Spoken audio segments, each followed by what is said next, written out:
Molt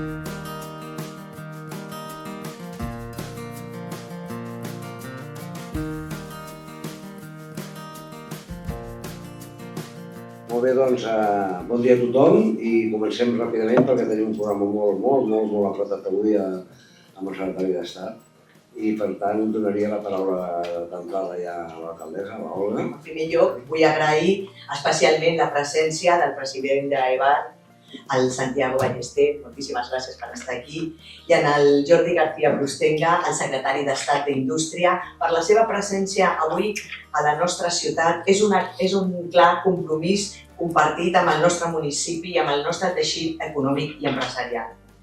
També en base metal·lúrgica i tecnològica i aprofitant les nostres infraestructures i talent, serem líders en aeronàutica, espai i defensa, gràcies a Aeros, l'ecosistema català, del sector que té seu també aquí a casa vostra, a Viladecans.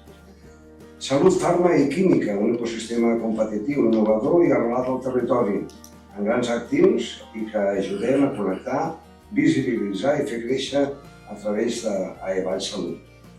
Som seu de grans empreses, pimes i startups de referència i de centres com l'Hospital de Sant Joan de Déu, Bellvitge, Lico o l'Irivell.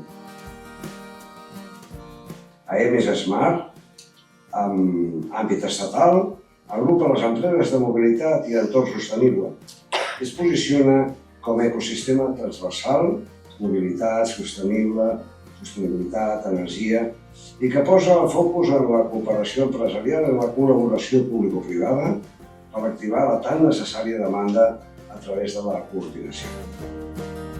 Comença un curs que és apassionant, un moment històric que veiem a Espanya, a Europa i al món, en el qual la indústria té més pes que el que tenia fa 20 anys o fa 10 anys. En primer, institucionalitzar, i ja sabeu que per institucionalitzar el millor que hi ha és una llei, per tant aquest seria el titular. Institucionalitzar, tenir unes coses ordenades com un sistema molt sanitari, com l'escolar, però l'industrial també necessita un ordre, i no el del 92, que va estar en el seu moment, sinó ara una del 2005. Segon, posar recursos. I la tercera, posar direcció en aquest creixement. Decidir entre tots quins són els ecosistemes, quins són els reptes i treballar públic i privat.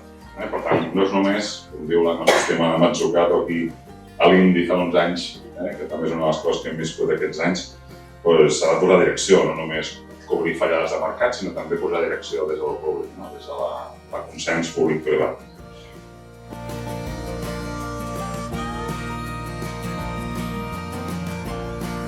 Moltíssimes gràcies, espero que hàgim sortit aquí amb el cor ben ample i ben ple de totes les bones notícies. I Jordi, que la llei tiri endavant, que t'ho mereixes. Moltes gràcies.